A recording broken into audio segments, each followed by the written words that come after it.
You would think that after nearly 2 decades of loyal service, someone would at least have the decency to insult you behind your back. But no, apparently not at Clydetree Systems. My name is Rachel Kim. I am 37 years old, born and raised in Portland, Oregon. For the last 17 years, I was a systems architect at Clydetree, a cloud logistics company that quietly powers distribution networks across 22 countries. My job? I designed the backbone of our global authentication infrastructure, a system called Nexus Mesh. I was there before anyone cared about data sovereignty or cross-border encryption. I was there when the power went out during a New York blackout and rerouted our entire North American node traffic from a hotel room in Montreal. I was there when our Singapore office was hit with a cyber attack at 2 a.m, and I patched the system myself while still in pajamas. But none of that mattered the morning I overheard them. It was 8:07 a.m. I remember the exact time because my second cup of coffee had just finished brewing in the staff kitchen. I was running a bit behind and hoped to slip into the break room without drawing attention. As I pushed the door open, I heard a laugh, sharp and loud. Then came the words, spoken so casually I thought I had misheard. "She is like an old printer," someone said. "No one wants to throw her away, but she keeps jamming the system." I froze. The voice was Alex Granger, our new chief strategy officer. He had been with the company for 6 months, maybe 7. I had not worked directly with him, but I knew his type. Suits that cost more than my rent, and strategies that came with PowerPoints, but no passwords. Beside him were 2 junior directors, one from product, the other from finance, both maybe in their early 30s. They laughed again. Then the second one said, "Legacy fumes. She runs on nostalgia, not innovation." I stood behind the wall for a second longer, clutching my coffee, breathing as quietly as I could. I wanted to walk in and say something clever. I wanted to confront them, to remind them that their jobs depended on systems I had written line by line during the Great Recession. But instead, I smiled. Not because it was funny, not because I forgave them. I smiled because something in me shifted in that moment, something final. I walked in, poured a little oat milk into my coffee, nodded at them and said, "Morning." Alex glanced at me, blinked, then quickly turned back to his phone. No apology, no shame, just entitlement. I walked out, took the long way around to my office and shut the door. I sat down in my chair and looked at the framed photo on my desk. Me and our old CEO, Lenora Gates, holding a plaque from the company's 10th anniversary, standing in front of the first server room I helped build. That picture used to make me proud. Now it made me tired. I had given Clydetree my 20s and most of my 30s. I had missed birthdays, vacations, and even my sister's wedding because a patch could not wait, and a system crash needed my signature. For what? So I could be compared to a jammed printer? But that morning wasn't just an insult. It was a wake-up call. I realized how blind I had been, how naive. I thought my work would speak for itself. I thought loyalty still meant something in corporate America. But here, in this place, I had helped build from the server racks up. I had become obsolete the second a younger face with fancier degrees walked in. And you know what the worst part was? It was not personal to them. I was just another name they wanted to cross off their list, another legacy they wanted to erase to make room for their shiny new restructuring plan.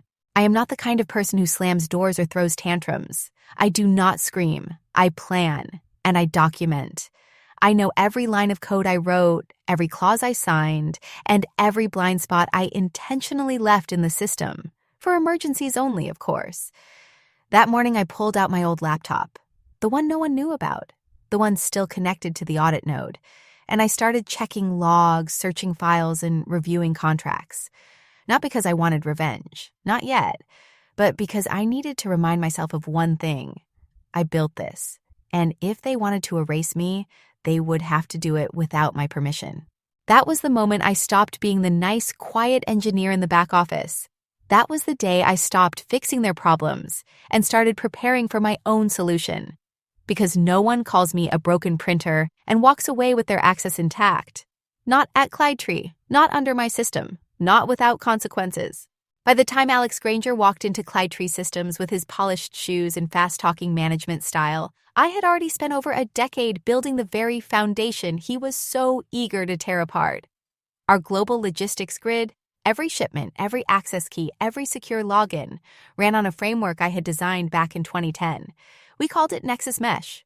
It was not glamorous, but it was bulletproof. When you order medical supplies across borders, when food is tracked from one continent to another, when customs data needs to be verified in real time, Nexus Mesh makes sure the right person gets access at the right time. And if they are not authorized, it locks them out. That was my system, my code, my legacy, and I had kept it clean for 17 years. I still remember the first time Nexus Mesh went live. It was during a snowstorm in Chicago. Our East Coast servers were slow to sync, and a partner in Helsinki was stuck in a loop of failed authentications. Everyone panicked, but I stayed up all night fixing the issue from my couch with a bowl of cereal and a space heater beside me. After 4 hours, I got it running. The CEO at the time, Lenora Gates, called me personally to thank me. That was the kind of culture we had back then, respect for the people who actually made the gears turn.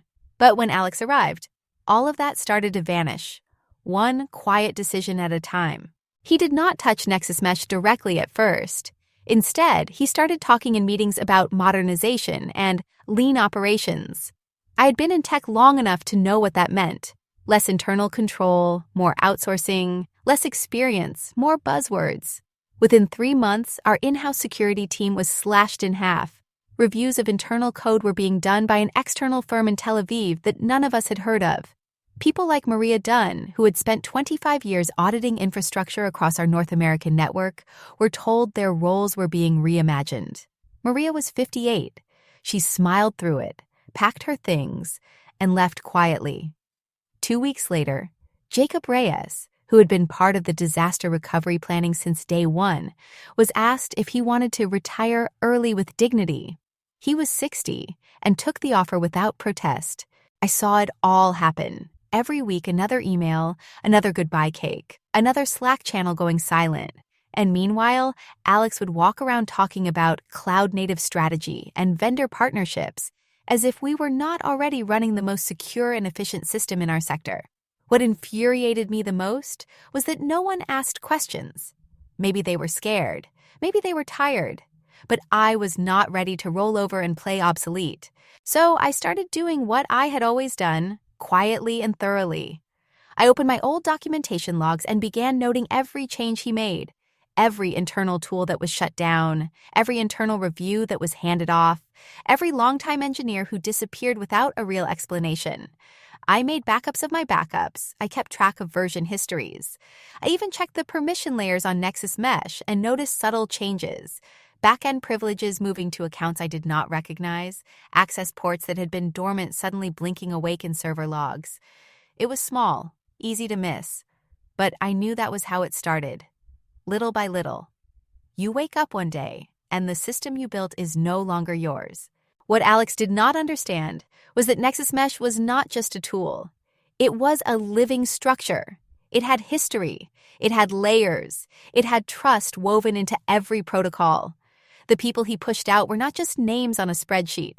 They were the ones who knew where the critical logs were stored during outages. They knew the workaround for validating shipments when API tokens failed. They knew when a system alert was real and when it was just noise. Replacing them with flashy dashboards and third-party checklists was not just short-sighted. It was reckless. Still, I kept my head down. I smiled in meetings. I nodded at his presentations. But inside, I was cataloging everything. Because something told me we were heading for a disaster. And when it came, I was not going to be caught unprepared. I did not need to be liked. I did not need credit. I just needed to protect the system I had spent my entire adult life building. Because if Alex wanted to rip it apart, he had better know what he was doing. And from what I had seen so far, he had no idea what he was walking into. It was close to midnight when I stumbled upon it. I had not planned on digging through old documents that night. I was just cleaning out my home office, trying to clear my head after another frustrating day at work. But as I reached for a dusty accordion folder tucked behind an old monitor, I saw the faded Clydetree Systems logo stamped across the top. Something about it made me pause. I opened it and found pages and pages of project blueprints, system roadmaps, and old employment agreements that I had filed away and forgotten. Most people throw these things out. I never did. And that night, my stubborn habit finally paid off. As I flipped through the documents, one caught my eye. A 2011 architecture proposal I had written and co-signed with Lenora Gates, our former CEO.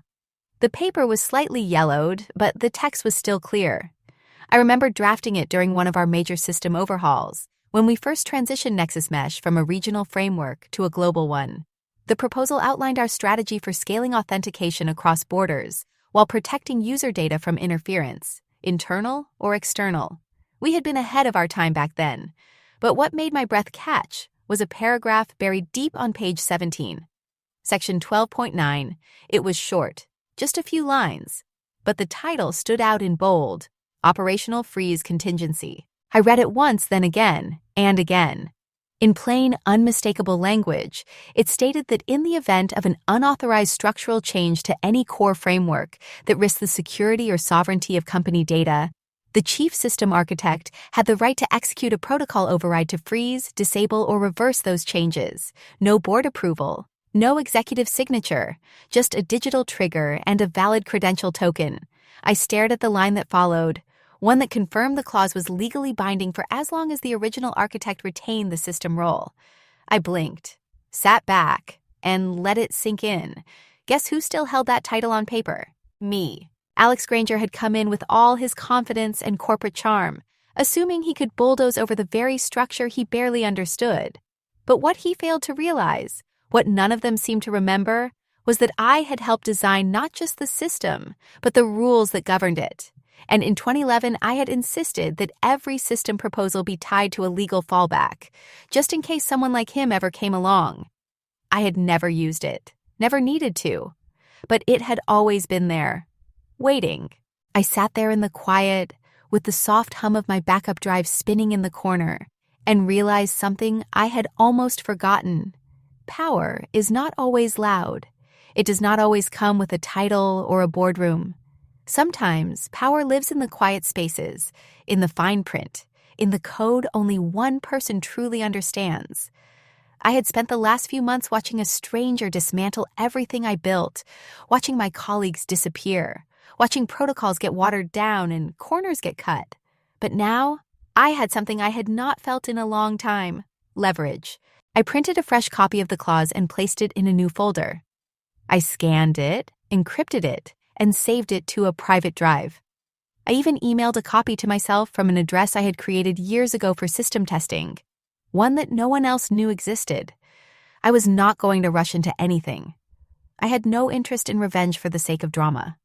But if they were going to keep pushing, if Alex was going to keep stripping our infrastructure bare and handing it over to people who did not care about its integrity, then I had the legal and technical means to stop him. And just like that, the story shifted. I was no longer just a forgotten engineer quietly being pushed out of the company she helped build.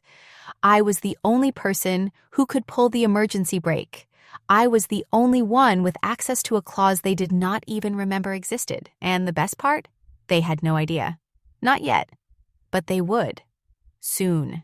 By August, everything started shifting. It was not subtle anymore. Our systems, once tightly managed in-house, were being moved piece by piece to external vendors. Authentication logs were getting rerouted, regional updates were lagging behind, and critical code audits were no longer being done by our core team. Instead, we were getting weekly reports from a firm overseas. They had offices in Tel Aviv, and their emails were full of technical buzzwords. But when I read their summaries, I could tell they had no real understanding of the infrastructure. One audit labeled our internal load balancer as obsolete batch software, when it was actually a custom live sync script I had written 2 years ago. They could not even pronounce the project names correctly, let alone understand what they were looking at.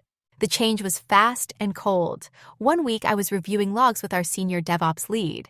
The next, he was gone and replaced with a junior analyst from the vendor team who kept asking me what Nexus Mesh actually did. I started checking the access logs more closely, especially in our Asia-Pacific nodes. One entry stood out. Someone had logged into the Tokyo server using Tier 1 admin credentials. Those credentials were supposed to be deactivated 3 months earlier after an engineer left. It was not just a simple mistake. That kind of access could move inventory, reroute shipments, or worse, alter shipping confirmations without a trace. It was a serious breach, and I raised the flag immediately. I brought it to Alex Granger directly. I showed him the log entry, the access pattern, and the timestamp. I explained what it meant in plain English. Someone from this external firm logged in using old credentials. That account should not exist anymore. We do not know what they touched, and we have no visibility into their local network environment. He barely looked up from his tablet. Then he said something that still makes my jaw clench. Rachel, do not be so sentimental. These systems are ancient. We are streamlining. That word, streamlining, was his favorite. It was also his excuse for cutting corners. Streamlining meant replacing redundancy with risk. It meant removing layers of oversight because it was inefficient. It meant giving third-party teams full access to tools they barely understood, just so Alex could say we were moving faster. But faster is not safer. Faster is not smarter. And faster, in a company like ours, meant you were one bad login away from a shipping delay across 3 continents. I tried to push back without sounding combative.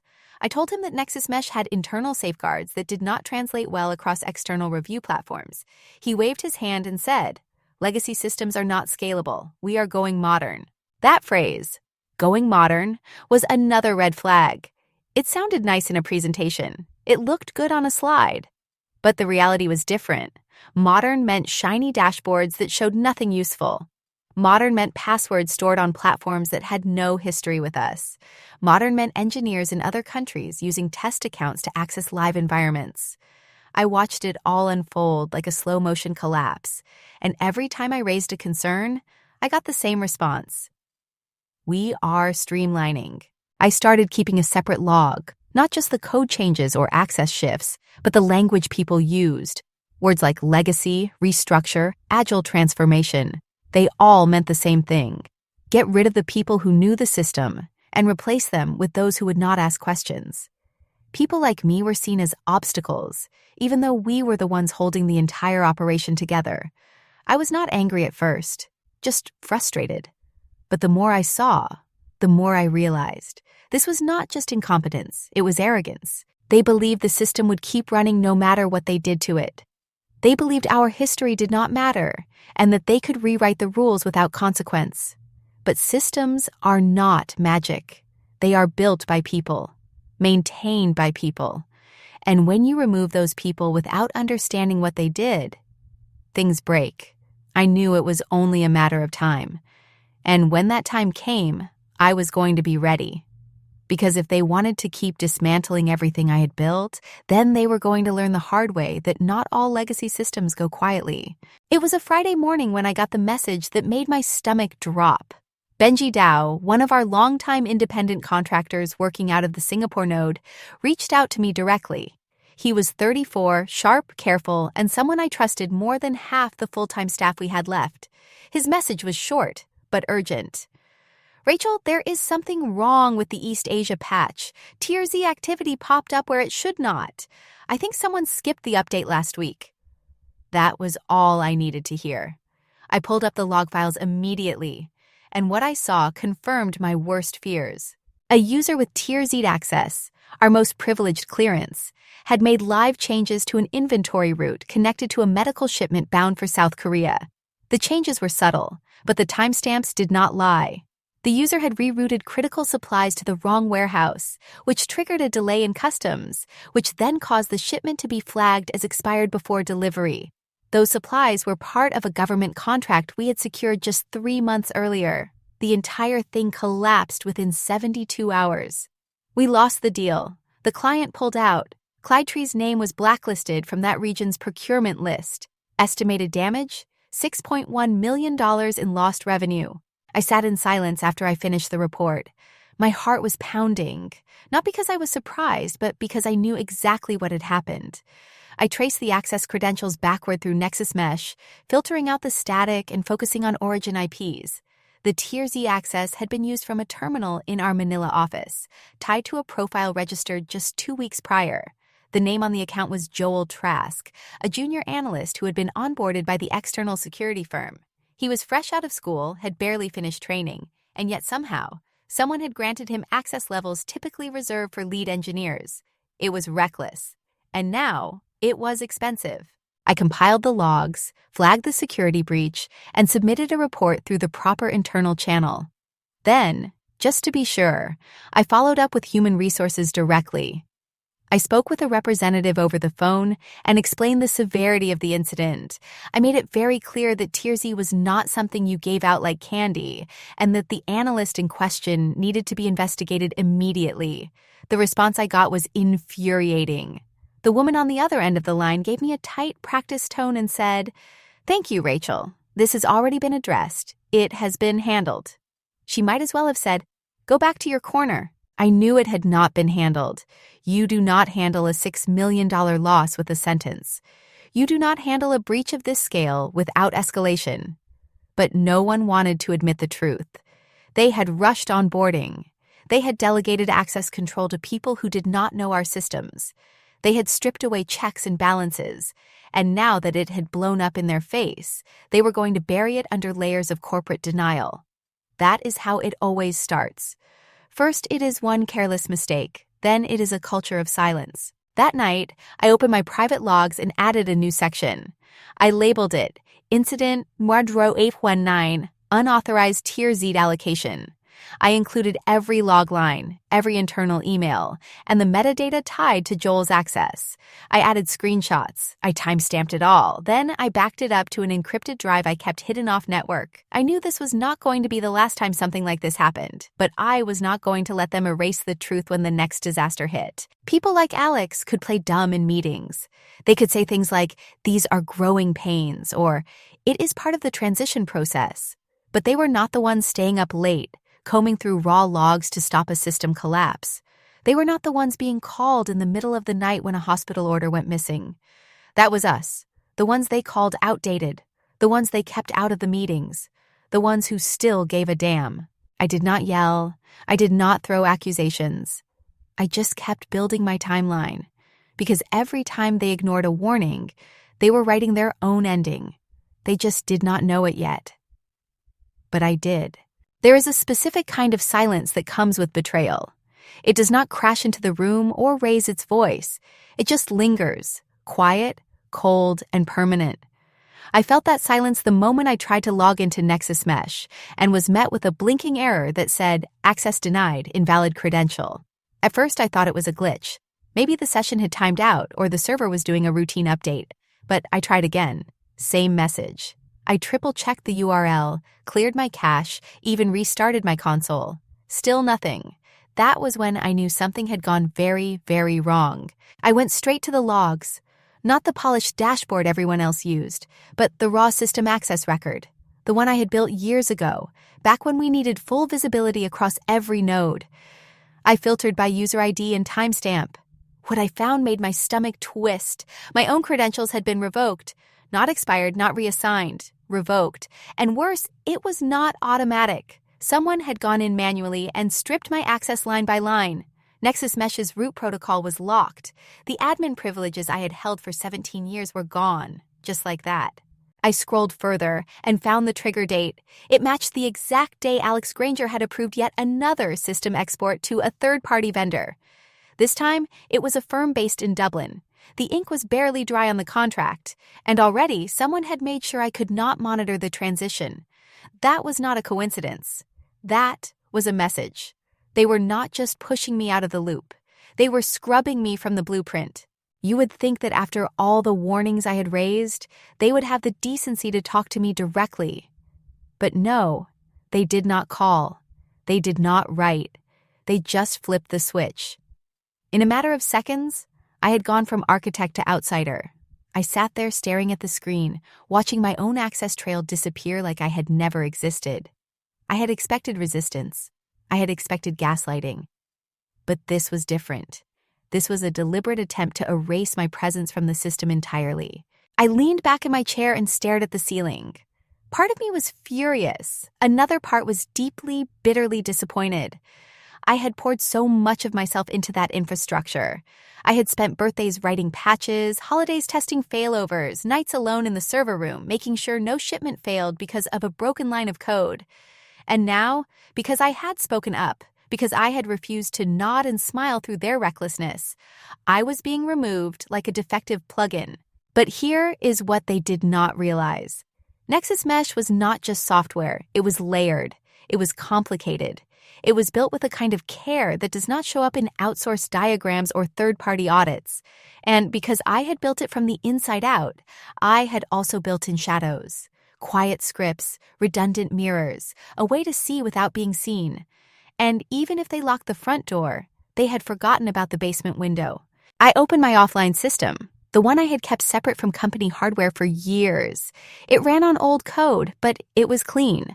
I loaded up the mirror logs and began cross-checking them with the system actions from the past 3 weeks. Every export, every login, every change. I could see it all. And what I saw only confirmed what I had suspected.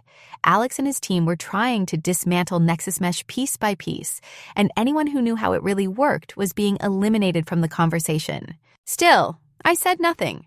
I made no noise. Let them think they had locked me out. Let them pat themselves on the back for finally streamlining the legacy.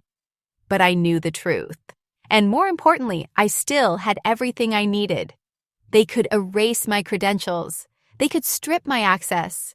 But they could not rewrite history. And they could not erase what was buried deep in the code. The part they never bothered to understand. The part only I could control. I spent an entire weekend gathering every shred of evidence I could find. Screenshots, access logs, IP trails, contract timestamps, anything that connected the dots between the unauthorized system changes and the people who signed off on them. I was methodical, not emotional. I wanted this report to read like a forensic blueprint, not a complaint. It ended up being 22 pages long. At the top, I included a line in bold. This memo documents system-level risks related to unmonitored external access, credential misuse, and potential data exposure as a result of operational outsourcing. I addressed it to Alex, our Chief Strategy Officer, and copied Legal, Internal Audit, and the Compliance Division. I clicked send at 9:41 a.m. on a Tuesday.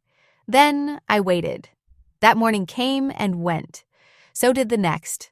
I heard nothing. No one asked questions. No one acknowledged the content. Not even a read receipt. Finally, on the third day, I got a formal reply from compliance. One line, cold and rehearsed. Your report has been reviewed. No further action is required.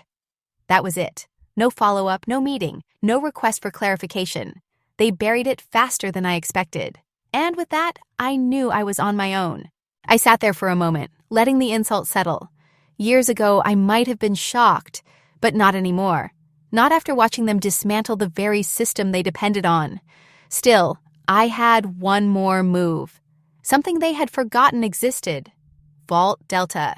It was a private, encrypted audit mailbox created back in 2013 during a security overhaul following a phishing breach in our EMEA region. Only 3 of us ever had access to it. Myself, our old chief risk officer, and the founding CTO. Both of them had long since retired. But I checked every month just to make sure it still worked. And it did. Vault Delta was not on the official mail grid. It was air-gapped and archived. Any document sent there triggered a backup redundancy that replicated across 3 continents, Seattle, Zurich, and Bangalore. It was designed for legacy fail-safes, things that legal could not touch without an encryption token. And I still had mine. So I formatted the report, appended the metadata, and uploaded it quietly at midnight. No announcement, no heads up, just a silent drop into a folder labeled Operational Risk Level 4. That copy could not be deleted, and more importantly, it could not be ignored, not forever. People like Alex think systems are built like spreadsheets, that if you control the top row, everything underneath obeys. But that is not how this works. Systems have roots. They remember. They preserve truth in places no committee ever checks. Vault Delta was one of those places, a vault designed by engineers who understood one thing. When politics fails, code remembers.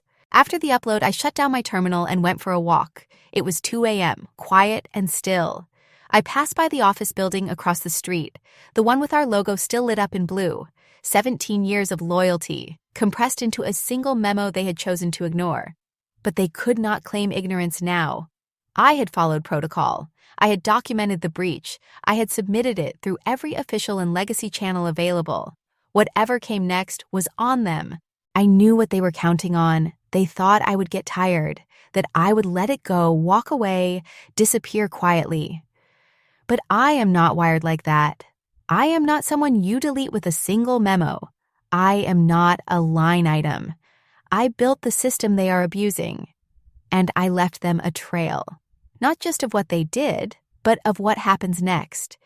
Because Vault Delta has triggers, if certain parameters are met, that folder opens wider than they ever imagined. And at this point, it was not just about proving them wrong. It was about reminding them of something they had forgotten, that behind every so-called legacy system is a person, a builder, a mind. And some of us do not go down quietly. Some of us design exits that echo. At 5:59 a.m., my phone buzzed. I was not expecting a message that early, so I assumed it was a system alert, or maybe another late-night ping from an offshore team. But no, it was a notification from Clydetree's internal HR app. I opened it, and there it was in bold, generic font. Your employment with Clydetree Systems has been terminated effective immediately. No name, no explanation, not even a signature. Just a cold, automated slap in the face. I sat there staring at the screen, not surprised, just disappointed. After 17 years of service, I was not even worth a phone call. I did not cry, I did not yell, I did not even reply, because I already knew this was coming. The signs had been there for months, ever since Alex and his people started carving out pieces of the company like it was a dying carcass. And now, this was their final move. Silence me, cut me off, make it official with a push notification. But in their rush to erase me, they had overlooked one thing. One clause buried so deep in the company's infrastructure that only 2 people alive even remembered it. Section 12.9 of the 2011 Architecture Proposal. Operational Freeze Contingency. That clause gave the original chief system architect, me, override authority in case of unauthorized structural changes that posed a risk to data sovereignty. And here is the thing. Despite all the restructuring, new hires, and third-party contracts, my name was still on file as the holder of that title. They had never formally reassigned it. Probably because they thought it did not matter. They were wrong. I walked downstairs to my basement, calm and steady. The air was still cool, the kind of quiet that only exists before sunrise. I unlocked a metal cabinet tucked beneath the old workshop table. Inside sat a thick, dust-covered console unit that I had built myself 12 years ago during the second phase of Nexus Mesh. Back then, I had insisted on creating a local manual override node in case the main grid was ever compromised. No one else knew the access keys. No one else could boot it without the core credentials, which I still had memorized. I powered it on, the fans whirred gently, the screen flickered, and the green command line blinked. No GUI, no icons, just raw interface. I logged in, typed the authentication string, and then one phrase, trigger 0. The cursor froze for a beat, then responded, contingency protocol initiated. That was it. No dramatic alarm, no countdown, just a silent acknowledgement that the system was now listening to me, not them. Trigger 0 was not a nuclear option. It was not designed to destroy or wipe anything. I am not a saboteur. It was meant to pause, to lock down core processes until human verification could confirm chain of command legitimacy. I designed it for moments exactly like this, when too many hands were in the jar and no one knew who was accountable anymore. It initiated what we called a trust audit. All external connections were severed, credential trees were frozen, transactional routing stalled. Within 90 seconds, the entire Nexus Mesh framework began re-authenticating every tier of access against the last known sovereign protocol state, which meant Clytree's entire logistics grid, the thing they depended on to move goods, update contracts, and fulfill orders across 9 countries, was now running in diagnostic mode. Nothing could be added, nothing could be deleted, and no one could override it except the original architect. Me. I was not in the system anymore, but the system still knew who I was. By 6:07 a.m., I was already receiving error alerts on my backup devices. Redundancies had kicked in. Their vendors were locked out. Inventory syncing stopped. Purchase orders began piling in unsent queues. And because all of it was happening inside a protected framework they barely understood, there was no off switch, no button to press, no call to make. They would have to crawl back through 15 years of infrastructure to undo what I just did. So yes, they fired me. Through an app, like I was nothing. But legacy systems remember their creators. And Trigger Zero was never about revenge. It was about responsibility, about reminding them that when you build something meant to last, you do not just walk away when things get ugly. You stand in the storm. You make them see what they chose to ignore. And when the silence becomes unbearable, when the grid freezes and the calls start coming in, they will remember who kept it all running. They will remember me. It started exactly 11 minutes after Trigger Zero was activated. At first, it was subtle, just a few authentication timeouts in Zurich. But within seconds, the system began rejecting credentials across all nodes. Zurich went fully dark. Then came Toronto. Then Manila. Like falling dominoes, one by one, the backbone of Clytree's infrastructure buckled under its own weight. Not because of malware, not because of sabotage, but because the system had rules. And those rules required something they no longer had: me. By 6:18 a.m., internal communication platforms had begun logging users out. The single sign-on integrations failed to recognize verified personnel. Executives tried to re-authenticate, only to be met with the same looping message: credentials unverified, restore origin required. That phrase had been written by me 13 years ago. It was a fail-safe string, meant to initiate origin trace verification if key system pathways were altered without sovereign clearance. In simple terms, the network no longer trusted them. It needed the original architect to restore continuity. That meant me. The real panic started not with IT, but with logistics. Orders from government agencies and health networks began stalling mid-transit. Sync errors created mismatches in databases across multiple time zones. Contracts worth millions were frozen in escrow.